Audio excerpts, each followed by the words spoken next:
You could have easily hit a child who was walking through the crosswalk, because guess what? Children tend to be walking through crosswalks during school.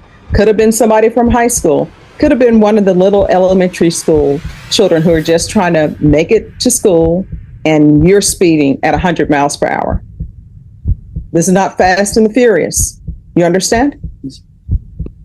And you easily could have been killed. You could have wrapped your vehicle around a light pole or ran into the school. Calling 2024 CR 1497, State of Texas versus Gabriel E. Chortea. Could I have parties announced for the record for the state? Jason Garahan, Your Honor. Defense? Brian Kimbrough. And are you Mr. E. Chortea? Yes, Mr. E. Chortea, did you review the document entitled Court Admonishments and Defendant's Waivers and Affidavit of Admonitions with your attorney? Did you understand it and sign it in all the appropriate places? Yes. Did you understand you're charged with the offense of evading arrest detention with a vehicle? That's a third-degree felony. Range of punishment is anywhere from 2 to 10 years in prison and up to a $10,000 fine. Did you understand? Yes. Did you understand if the court were to grant your application for deferred adjudication, if for any reason your deferred adjudication were revoked, the court could find you guilty and sentence you up to 10 years in prison and up to a $10,000 fine? Counsel, has your client been able to provide you with any defenses? Yes, sir. Did you review the plea bargaining agreement with your attorney? Did you understand it? According to the plea, there's a $1,500 fine and the state recommends deferred adjudication. Did you understand that to be the plea? Yes, sir. Outside the agreement, the state is requesting that your deferred adjudication be for a term of 2 years. There be a TAP evaluation and 180 hours of community service restitution. Did you understand those are recommendations from the state and the court does not have to follow those recommendations? Then to the offenses charged, how do you plead? Guilty, not guilty, or no contest? State any evidence. No objection. All right, state you may be excused. Court will accept into evidence states exhibits 1 and attachments, and the court will review the same. All right, after reviewing states exhibits 1 and attachments, the court will find there's sufficient evidence to find you guilty. Court will defer finding of guilt as you've applied for deferred adjudication. Are you proceeding with sentencing? Yes, sir. Anything you wish to say on behalf of your client? I would ask the court to follow the plea bargain. Mr. Chortea has no criminal record. He's what, 20 years old, Your Honor. This was a big mistake. He understands that, and he'll do well on probation, I'm sure. All right. So why are you going 100 miles per hour? To be honest with you, Your Honor, that day I was going to school. All right. So here's the thing, and your attorney will tell you this. When people start a sentence with, to be honest with you, usually what's coming after that is not honest. And then when people say, in all honesty, what's coming is not honesty. Whenever you hear people talking and they say, well, with all due respect, what's about to come is without respect. So you're speeding, going 100 miles per hour. Why? I was going to school. Yeah, but why are you going 100 miles per hour? Other people go to school. They're not going 100 miles per hour. I'm sorry, what? I was running late, Your Honor. So you're running late. And what school were you going to? I was going to Pathways Home Education And whose car were you in? in my vehicle. All right. Do you have insurance on that vehicle in your name? Yes. And were you paying for that vehicle and paying for the insurance? Not the insurance, Your Honor. Who was paying for the insurance? Be my mother. And so how long were you in doing home education with Pathways? About 3 months. And where were you doing education before Pathways? It was Stevens High School. All right. So why were you at Pathways Home as opposed to Stevens? I had dropped out at Stevens High School during the pandemic because they weren't allowing me present in my classes anymore. Mm-hmm. And I wanted to go back to school. So we had found an educational program for students that wanted to work from home, or if they wanted to, could go to the school physically if they felt comfortable with it. Mm-hmm. And I was just running like that day. And I'm trying to go back to school now, really. So have you graduated? No. So when how do you- went into jail, that kind of made everything fall apart. And then I bet when you went to jail, that sort of woke you up too. Yes, ma'am. So how far did you go in school? How far? About junior year. If this courtroom trial has you hooked, make sure to hit that like button and subscribe for more intense trials and shocking outbursts. Your support means a lot to us. Thanks. So you're in your junior year, you're 20. School is different from when I went. At that time, It was rare that 18-year-olds were still in high school. They had already graduated. So I'm trying to figure out why at 20. First grade. I'm sorry? I got held back in first grade, Okay. but I was 19 at the time, so I was still eligible for a high school diploma. So that's why I was going through that educational program to get my diploma. All right. How long have you been out of custody? Steve, I believe, to be honest with you, I don't remember. You don't remember? No. All right. Either you're just trying to put that behind you or it didn't make enough of an impact. So have you been out of custody for more than a month? More than 3 months? More than 6 months? All right. So you haven't been in school since you've been out of custody. So what have you been doing? I've been working, been hopping job from job. Working, doing what? I was working industrial, and then for a little bit, I was also working as a cook. All right. When you say working industrial, what do you mean by that? I mean, I made automotive vehicles. I worked for Toyota for a little bit. Okay. And why did you stop working at Toyota? I stopped working at Toyota because I couldn't do the hours. It was 2 weeks on day, 2 weeks on night, and trying to transition through that was really hard for me. So you quit. And when you quit working at Toyota, did you give them a 2 weeks notice? Yes, I did. All right. And when you quit, did you already have another job lined up? I did. I was searching. And is the reason why you didn't have another job lined up because you knew you could live with your mom? Well, that, yes. And because I wanted to look for another opportunity somewhere. Well, here's the thing. If you're living by yourself, or either if you're living and the household is dependent on your income, you can't just say, this job, I don't like their hours, so I'm going to quit. Here's my 2 week notice and I don't have anything fall back on.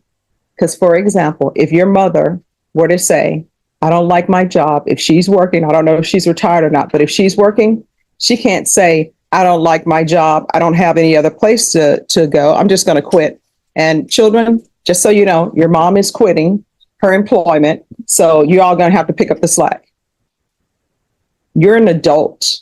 And is your mom with you today? She was this morning, but All right. she couldn't come. So your mom was here with you this morning and she's going to work. So here's the thing. You can't you're an adult, even though technically you're 20, people still see you as young. 17-year-olds, 18-year-olds, 19-year-olds, people still see them as young, but technically you're an adult. So you got to put away the childish things. You can't just quit a job and say, I'm going to find something else. And for you to be working at Toyota, I'm sure Toyota was paying you well, but you haven't even graduated high school and you got a good job. And it's Toyota. Maybe you don't like the hours. My mom, she used to work on rotating shifts, and you know what her shifts were?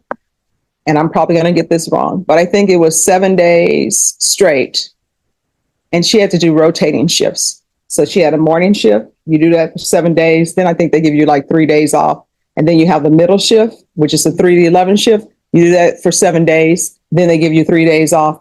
Then you have the graveyard shifts. It was either 7 days each shift or 14 days each shift. And you know what? She didn't quit that job. You know why she didn't quit that job? Because people were dependent on her paycheck. Her children were dependent on her paycheck. So you need to stop and start growing up and stop thinking that you can just quit a job and a new job is just going to pop up. You understand? Don't quit a job or give them your notice until you know you have another job. And so you're a cook. I'm sure. Where are you a cook at? I was a cook at a food cafe. All right. So you were a cook. So where are you working now? Currently. See, you've quit 2 jobs already. And I'm sure Toyota had good benefits. And you know what? The other people who are working that rotating shift, you're behind now. And this is what I mean about your being behind. You're going to look up and you're going to be that person going from job to job. And then the people who are at Toyota with you, they're going to be ready for their retirement. And they're going to say, you know what? I already put in my 20 years. Whereas you may end right back up at Toyota and you'll only have a year in and you're looking at doing 19 more. Don't be a leaf blowing around in the wind. You understand? All right. Any children do you? Okay. Trust me, if I did, I didn't want to ask that question, but I was like, please, you got to work on yourself first before you do that.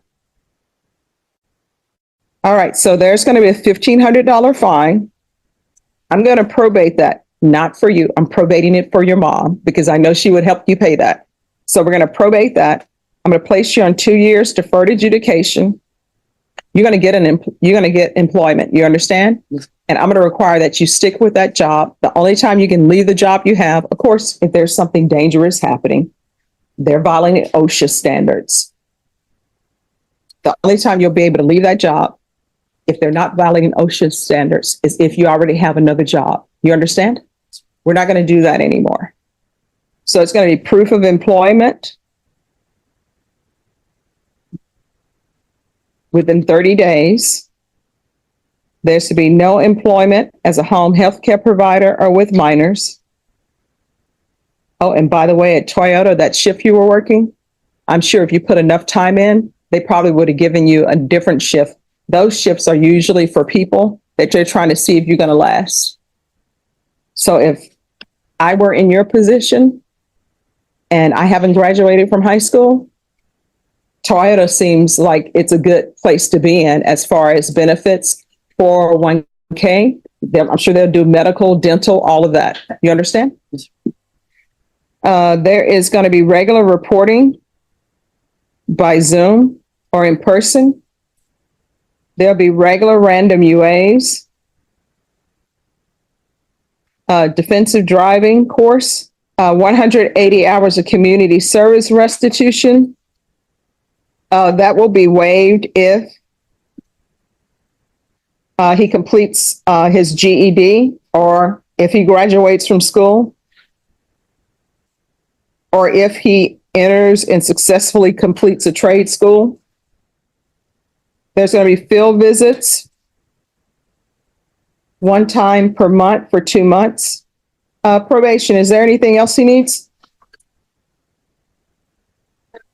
Is there anything else you need from the court to be successful? So we can go off the record. Here's the thing. You're going 100 miles per hour, and guess what could have happened?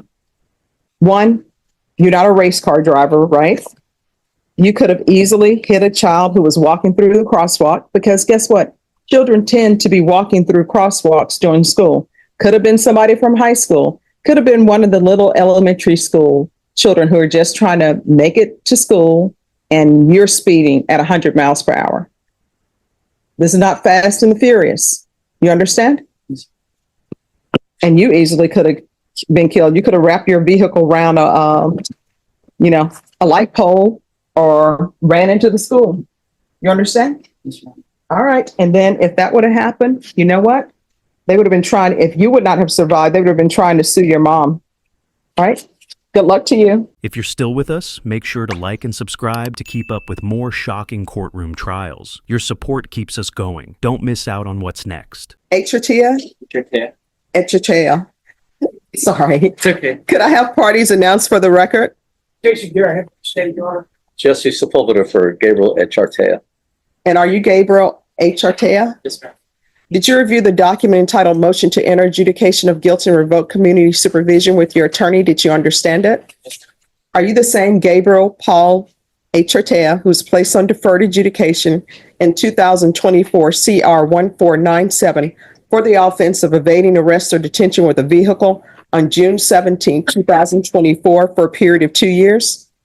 All right, state. Yes, Your Honor, violated condition number 1 on or about the 13th day of February 2025 in Bear County, Texas. The defendant, Gabriel Paul Echehia, Close enough. committed the offense of reckless driving and violation condition number 1. How do you plead to that? True or not true? True. Your Honor, we'll waive the remaining violations. Any objections? No objection, Your Honor. Did you understand by pleading true to violation of condition number 1, the court could find it true, grant the motion, find you guilty, sentence you up to 10 years in prison and up to a $10,000 fine? Knowing that, do you still wish to plead true to violation of condition number 1? Court will find violation of condition number 1 true. Is there a proposed agreement?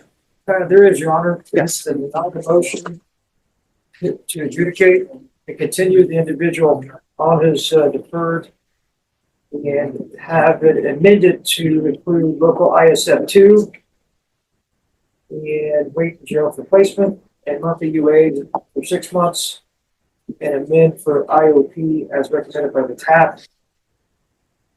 And the state will take into consideration clause number 2025 CC 002773, which is the reckless driving procedures pledge troop 2.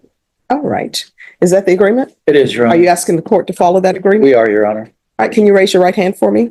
Do you solemnly swear or affirm the testimony you give will be the truth and nothing but the truth, so help you God? All right, you can lower your hand. How old are you? 21. You're 21. You want to go to prison? Do you want to be over in the box with those gentlemen over there? Some people at the jail, people at the prison, they're charged with murder, right? Yeah. They're charged with sex offenses. They're charged with robberies. They've been to prison before. This is their third time or whatever. It appears to the court that maybe that's where you want to go because you're not doing what needs to be done. You're here on an evading arrest with a vehicle. You live with your parents. I can't even believe they're still allowing you to drive. You shouldn't even be driving because obviously you're not mature enough to drive. And this reckless driving, what was that about? Just made a bad judgment. No. I didn't ask you whether you made a bad judgment or not. We know you did. That's why you're here. What is it about? How were you driving recklessly?